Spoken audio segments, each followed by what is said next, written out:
série de programas com a finalidade de divulgar e apoiar a implantação dos parâmetros curriculares nacionais.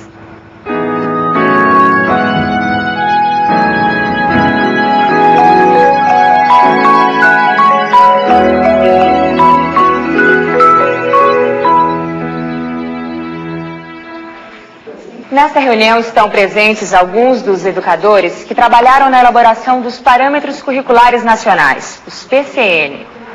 O objetivo desse trabalho é melhorar a qualidade do nosso ensino fundamental, visando a formação da cidadania. Tereza, afinal, o que são os Parâmetros Curriculares Nacionais? É um conjunto de documentos que expressam uma referência para a reflexão e possíveis transformações na educação brasileira. Para que todas as crianças, quer dizer, do país inteiro, de qualquer lugar desse país, podem ter acesso aos conhecimentos básicos, para o exercício da sua cidadania.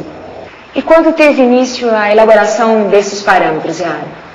Na verdade, nós estamos cumprindo um artigo da Constituição Brasileira, promulgado em 1988, que define a obrigatoriedade de conteúdos curriculares mínimos para todo o país.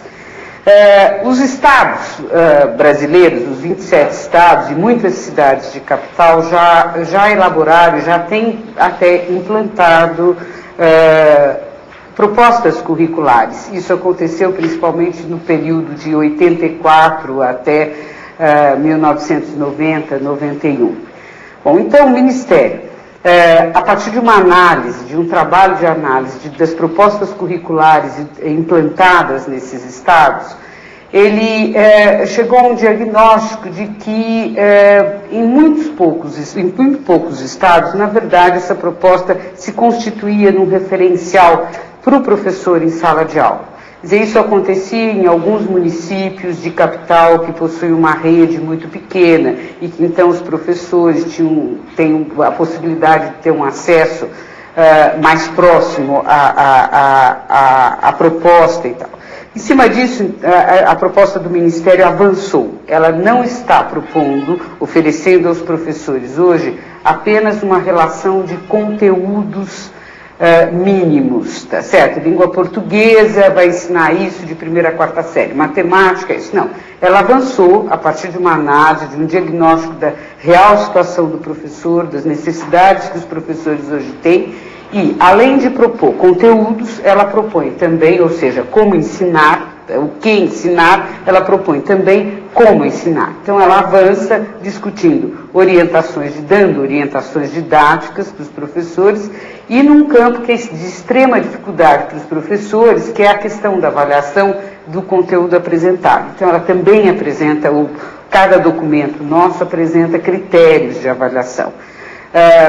Essa proposta, então, é uma proposta cujo principal objetivo dela é realmente subsidiar o cotidiano, o dia a dia do professor em sala de aula. O censo de 1990 revelou que apenas 19% da população do país possuía o ensino fundamental completo. A exclusão começa cedo. Já no primeiro ano de escolaridade, apenas 51% do total de alunos são aprovados. Nossos alunos passam, em média, 5 anos na escola antes de se evadirem e levam cerca de 11 anos para concluir as 8 séries de escolaridade obrigatória. Mais de 63% dos alunos do ensino fundamental têm idade superior à faixa etária correspondente a cada série. Mesmo os alunos que conseguem completar os 8 anos do ensino fundamental acabam dispondo de menos conhecimento do que se espera de quem concluiu a escolaridade obrigatória. Aprenderam pouco e muitas vezes o que aprenderam não facilita sua inserção e atuação na sociedade.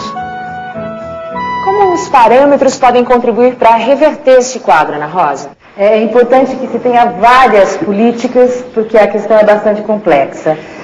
Sem dúvida, a questão da valorização do professor é fundamental. E nessa valorização do professor, então, se chama a questão salarial, quer dizer, investimentos efetivos na melhoria dos salários, investimentos efetivos também na discussão e na revisão das propostas de formação inicial e continuada dos professores para que elas possam estar respondendo às demandas atuais de formação, né, que isso é uma coisa que vai mudando com o tempo e hoje a sociedade tem colocado uma série de questões.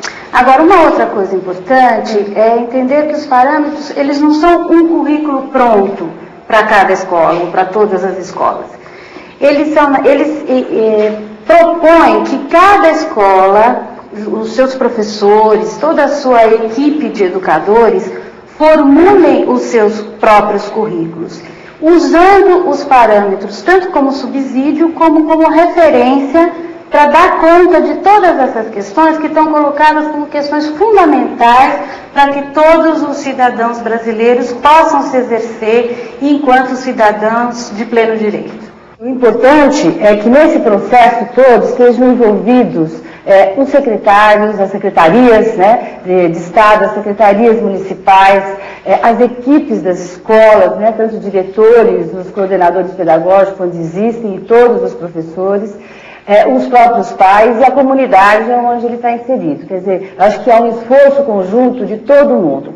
E os parâmetros, ele vem como uma referência curricular, como uma contribuição específica para a discussão do que se ensina, como se ensina, dos objetivos que se tem com a educação no Brasil hoje. Como os professores têm participado desse processo?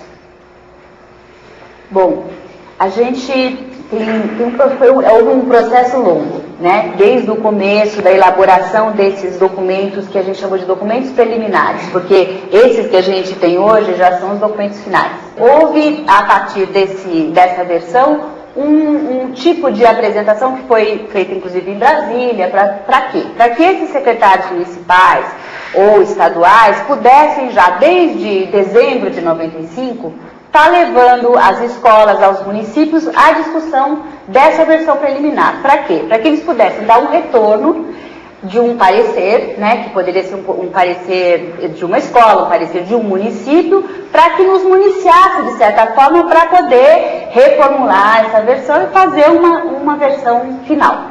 Além desses encontros, a gente, pelas delegacias do MEC, a gente organizou outros tantos encontros, onde havia a presença de secretários municipais, técnicos, professores, em cada um dos estados. Foram 24 dos 27 estados.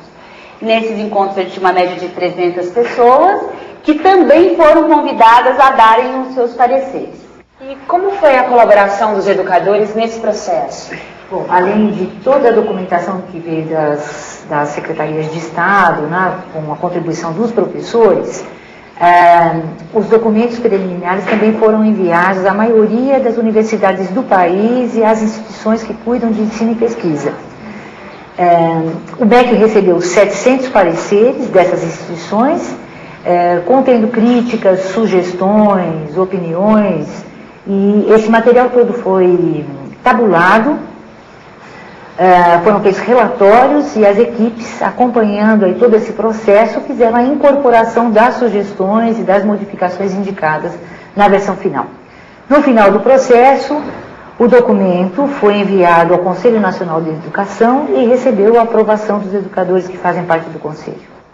E é importante mesmo que essas ideias se concretizem no cotidiano da escola. E nesse processo, o seu papel é fundamental, professor. Até o próximo programa.